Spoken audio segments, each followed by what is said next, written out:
It's Rebecca with Nail Studio. Welcome back to another video. Today we have a pedicure. This is a new client and it is her first ever pedicure, so I'm feeling really special, and the fact that she drove a little bit over an hour to come get a service makes me feel really blessed.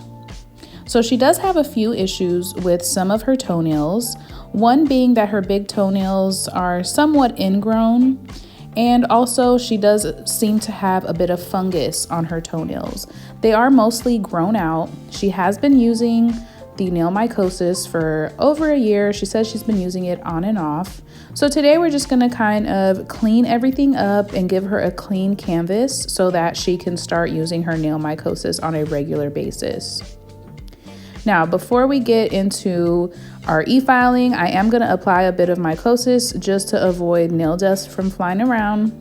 And I'm going to let that soak in while I push back the cuticles.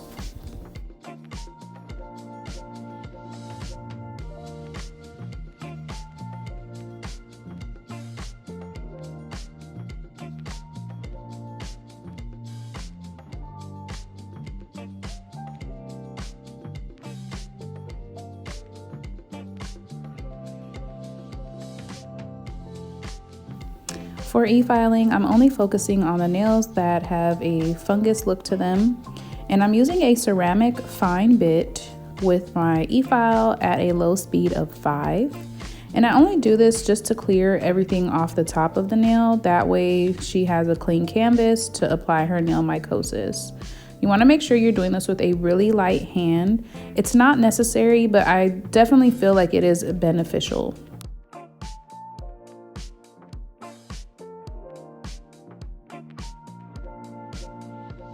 Next, we are going in with our 180 grit file just to get a little bit of shape on the nails. And then, of course, after we shape and file, we're going to buff the nail. That way we can remove any excess dead skin, cuticle, and of course to smooth out the top of the nail.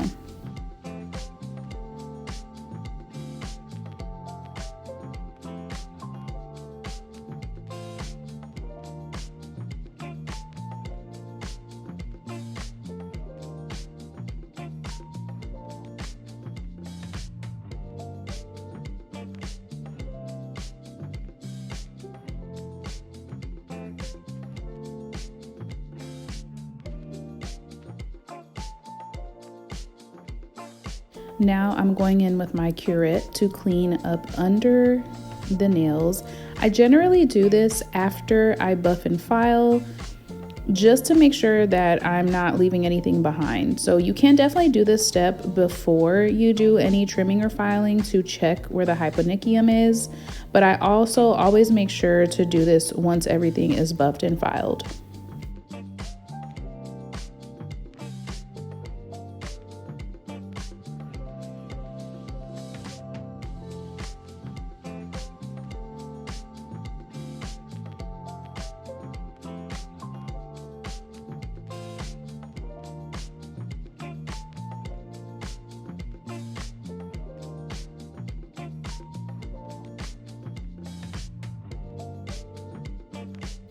Now we're going to get into the callus treatment. So once I've finished with the toes, I'm going to rub the foot aggressively with my towel to make sure I remove all of the liquid that is currently on the client's foot. Make sure it's a little bit dry. And then I'm going to go in with my sanding file. This client didn't have excess callus, so I only went in with the smooth side. And what I want to tell you guys is to make sure that you are not wasting any products. So what I did here was I prepped my file with a coarse side and a smooth side, not realizing that I would only need the smooth side. So I definitely recommend doing a short consultation prior to the pedicure begins, which I did do with this client. But when her feet were dry, they just looked a lot more callous. So once we got the feet in the water, that dryness sort of went away. So just make sure that you're paying attention to detail and of course being cost efficient. Now I'm gonna do the same steps on the left foot. So I will go ahead and let you guys watch the process. If you have any questions or comments, feel free to leave them down below. Make sure that you subscribe and follow me on Instagram at BeccaB_. I do have a giveaway coming up. I'm trying to get to 10,000 subscribers here on YouTube. So help a sister out and share this video.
Now for the second round on the feet, I go in with my foot file first because the foot is a bit more soft after being in the water for a few more minutes. And we're just gonna clean up anything else that seems to be dried up or calloused. Once we finish with the foot file, then I'll start working on the toes again. I do not go in with the e-file for a second time. I just kind of go over everything with my buffer, make sure the shape is looking good, and of course, cleaning out the sidewalls and underneath the toenail with your curette. Once I am finished with this step, I will exfoliate using a sugar scrub, and then the client will soak again just to rinse that off, and then we will moisturize. So like I said earlier, if you have any questions, feel free to leave them down below. Again, my name is Rebecca, and I hope to see you soon.